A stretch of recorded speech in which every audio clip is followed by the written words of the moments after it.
voilà, l'idée, c'est de vraiment pouvoir nous dire enfin qu'on n'a plus besoin de se battre les uns contre les autres, mais qu'il est temps vraiment aujourd'hui qu'on se réunisse pour pouvoir soigner les femmes, soigner les enfants, les hommes, les familles, et, euh, et nous réunir autour des naissances, plutôt que de continuer à nous battre les uns contre les autres, comme ça se fait actuellement d'ailleurs beaucoup en France. Ces temps-ci, un peu moins en Suisse où je vis, mais, Ah mais oui, en tu France, ressens une différence. oui, oui, clairement. En Suisse, ben là où j'exerce, moi, actuellement, on a encore une chance de pouvoir offrir aux femmes la possibilité de mettre au monde comme elles le souhaitent, d'une manière sécure. Mhm. Et on a quand même une certaine cohésion encore entre les différentes équipes, entre les structures et puis les maisons de naissance ou même les sages-femmes qui font des accouchements à domicile, que j'espère pratiquer peut-être prochainement, d'ici 1 ou 2 années peut-être, on verra. Ouais, c'est Euh, quelque chose que tu projettes dans les années qui viennent, malgré les oui, difficultés. Oui. oui, oui, je pense que oui, malgré les difficultés, parce que oui, c'est un monde à explorer en tout cas, et puis je sais que moi en tout cas j'ai des collègues qui le font d'une manière très sécure, qui sont extraordinaires, et il y a des femmes qui sont demandeuses de ça. Ah Et on oui. est dans un pays où on peut le faire encore d'une manière sécure, alors évidemment, je pense que je tenterai aussi cette expérience-là, très clairement. Et en France, bah, effectivement, il y a on n'est pas... Mes collègues, en tout cas françaises, ne sont pas aussi chanceuses que nous en Suisse, parce que c'est vrai que la profession de sage-femme en France est encore plus académique. Et là, elles sont beaucoup plus bridées en libéral, en tout cas. Et aujourd'hui, typiquement, les accouchements à domicile, ils se pratiquent encore, toujours, d'une manière très sécure. Mais évidemment, dès qu'on observe ce qu'on pourrait appeler de manquement, mais qui n'en est pas, alors forcément, la sage-femme sera un petit peu mise sur la sellette, le temps d'essayer de comprendre ce qui se passe. Et heureusement bah, que tout se termine bien, mais elles sont quand même beaucoup plus bridées qu'en Suisse, par exemple, ou même en Belgique. Je crois que ça, voilà, on a un peu plus de liberté. Ah oui, je pensais pas Oui. qu'il y avait autant de différences. Et oui, ben malheureusement, si. C'est vraiment dommage. Absolument, mais ça va changer. Ça va changer, Oui, on est bien carrément. sûr. Et puis, grâce à des outils comme ceux-là, en fait, on n'a pas de limite. Là, ta voix, elle porte dans tous les pays. Elle sera même traduite.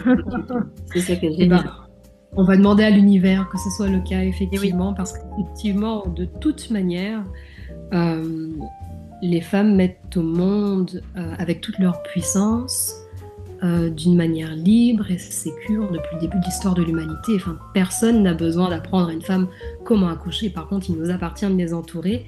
Eh oui. Et, euh, et ça, c'est notre job à nous, de sage-femme, finalement. Et c'est à nous de retrouver ça aussi en tant que professionnels. Et on va y arriver. On va y arriver. Oui. Alors, tu évoqueras aussi, j'en suis sûre, dans ton podcast, parce que tu m'en as déjà longuement parlé, Mhm. et puis tout ce que tu décris correspond à ça. Tout ce qui est rituel traditionnel, soins énergétiques, et le rituel Rebozo en particulier. Oui, Oui. oui. Alors, je te Euh, le dis, hein, mais je te pose la question en même temps, parce que ça, c'est un peu un résumé de tout ce que tu as pu me raconter. Donc, mhm. voilà. Est-ce que ce sera des thèmes à venir sur ta chaîne? Ah, ça en fera partie, forcément, puisque bah, d'un côté, il y a effectivement cette envie de parler d'une pratique différente et de réunir tous les outils qui puissent exister hein, pour œuvrer autour des femmes. Ouais. Donc forcément, les soins énergétiques, ça en fait partie. C'est quelque chose d'extrêmement tabou, hein, entend le dire, hein, au Ah niveau oui. professionnel. Voilà, santé. Ah oui, là, tu dirais carrément tabou, toi. Ah oui, en termes de soins C'est énergétiques, c'est interdit dans le monde médical d'aborder ce genre de sujet. en termes de déontologie, effectivement, parce qu'il faut Oui, savoir bien que sûr. dans le monde médical, et les sages-femmes en font partie, on travaille sur ce qu'on appelle l'evidence-based medicine. Donc ça veut dire que c'est une médecine qui est fondée sur les preuves. Donc à partir du moment où on n'a pas de preuves apportées par la science qu'on a choisie, Oui. ça n'a pas de valeur. Bon, imagine les soins énergétiques où finalement il s'agit d'expériences souvent personnelles, parfois collectives quand elles se ressemblent, mais qui ne sont pas mesurables. Alors ça, évidemment, ça n'a aucune valeur dans le monde médical. Ok. Donc on ne peut pas tellement l'envisager d'une manière franche, en tout Vraiment. cas. Ouais. Pour autant, évidemment, dans le monde médical, il y a quand même des gens qui sont ouverts, mais voilà, évidemment, avec un certain discernement, une certaine forme de prudence aussi. Et, euh, Il et faut le c'est comme ça cacher qu'on... un peu.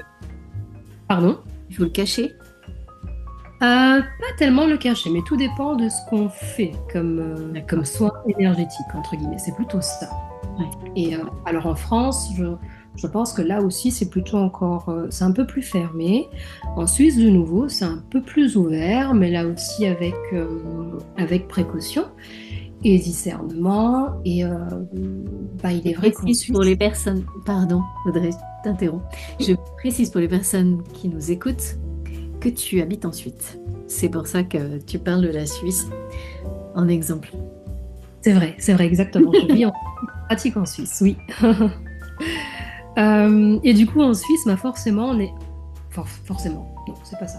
En Suisse, on est un peu plus ouvert et typiquement, le Reiki, par exemple, est quand même reconnu par nos médecines complémentaires.